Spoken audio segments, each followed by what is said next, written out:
História dos meus mais antigos antepassados de quem muito me orgulho descender. 8 de julho de 975. Morre, em Winchester, Hampshire, Edgar o Pacífico, rei dos saxões, rei de Inglaterra, meu 35º avô, 3 vezes meu avô, que realizou o desejo de seu bisavô Alfredo, o Grande, rei do Essex, de unificar os reinos da Inglaterra. Edgar era nono avô de Dom Afonso III, rei de Portugal, meu 25º e 26º avô. Edgar, rei dos saxões, rei de Inglaterra, nasceu em 925 e morreu em Winchester, Hampshire, a 8 de julho de 975. Era filho de Edmund I, o Velho, rei dos saxões, e de Santa Elgiva de Shaftesbury, neto paterno de Eduardo, o Velho, rei do Essex e de Alfleda, e bisneto paterno de Alfredo, o Grande, rei do Essex. Edgar, mais conhecido como Edgar, o Pacífico, foi rei da Inglaterra de 959 até sua morte. Era o filho mais novo do rei Edmundo e irmão do rei Edwin. Em 958, Edgar liderou uma revolta de nobres contra seu irmão Edwin que acabou com a secessão dos reinos da Nortúmbria e Mércia sob o seu poder. Como acabou por suceder ao seu irmão, a Inglaterra reuniu-se sob a sua coroa. Edgar consolidou a união do reino de Inglaterra durante um reinado sem grandes conflitos internos ou externos. Primeiros anos e ascensão. Edgar era filho de Edmund I e Elgiva de Shaftesbury.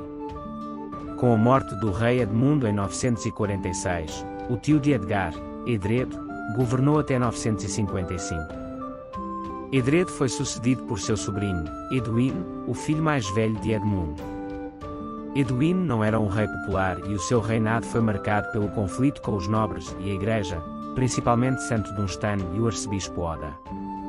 Em 957, os senhores da Mércia e da Nortúmbria mudaram a sua fidelidade para Edgar. Um conclave de nobres declarou Edgar como rei do território a norte do Tamisa. Edgar tornou-se rei da Inglaterra após a morte de Edwin em outubro de 959, aos 16 anos. Governo. Uma das primeiras ações de Edgar foi libertar Dunstan do exílio e fazê-lo tornar-se bispo de Worcester e abade de Glastonbury Abbey, posteriormente bispo de Londres e mais tarde arcebispo de Canterbury. Dunstan permaneceu conselheiro de Edgar durante todo o seu reinado. Embora Edgar possa não ter sido um homem particularmente pacífico, o seu reinado foi pacífico.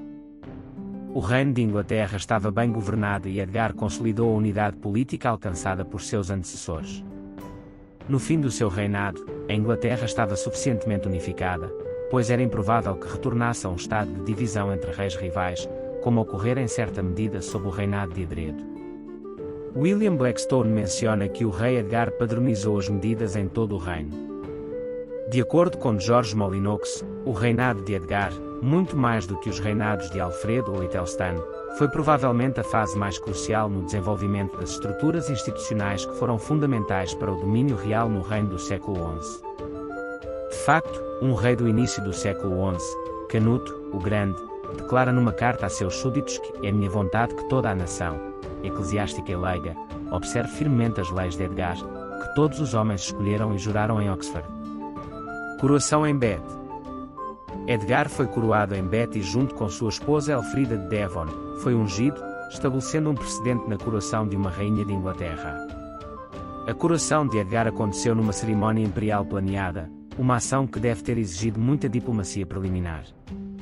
Este serviço, elaborado pelo próprio Dunstan e comemorado com um poema na Crónica Anglo-Saxónica, deu forma à base da atual cerimónia de coroação britânica.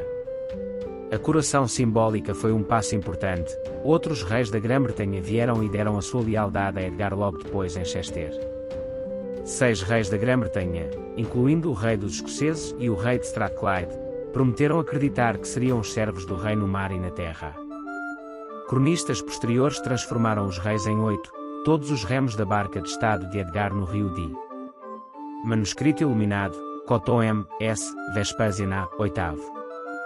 O rei Edgar, rei de toda a Inglaterra a partir de 959, foi um reformador eclesiástico, nomeando bispos que impuseram a regra beneditina às comunidades monásticas, como a de Winchester. Este manuscrito, Cotton M.S. Vespasian A. VIII, no formato incomum de um livro, em vez de uma única folha de pergaminho, comemora a introdução da regra de Bento XVI em 964. O manuscrito foi concluído 2 anos depois e foi escrito inteiramente em ouro, o único exemplar conhecido do final da era anglo-saxónica. A sua importância é ainda indicada pela magnífica miniatura iluminada, de página inteira, do rei, no início do livro. Na miniatura, cercada por uma margem tipicamente anglo-saxónica, luxuosa, Edgar segura um livro, provavelmente esta carta. Ele oferece-o a Cristo lá em cima, que está sentado no arco-íris de glória, sendo sustentado por anjos. Flanqueando Edgar estão os 2 santos padroeiros da abadia, a Virgem Maria e São Pedro, que também são retratados com o rei Knut e a rainha Manu Winchester Liberté. A relação do rei com Cristo é explicitada por uma inscrição na página voltada para a imagem. Assim, aquele que estabeleceu as estrelas senta-se num trono elevado. O rei Edgar, prostrado e venerando, o adora. Por meio do seu texto, decoração com imagens, este manuscrito ilustra a importância do patrocínio do rei, mas também as limitações de seu poder. Morte. Edgar morreu a 8 de julho de 975 em Winchester, Hampshire e foi sepultado na abadia de Glastonbury. Foi sucedido por seu filho Eduardo, o mártir, do seu primeiro casamento com Ethelfleda, que acabou assassinado. Família e descendência. Edgar, rei da Inglaterra, casou por 2 vezes e teve vários filhos. Do seu primeiro casamento com Ethelfleda, nasceu Eduardo, o mártir, rei de Inglaterra, sucessor de seu pai. Foi assassinado.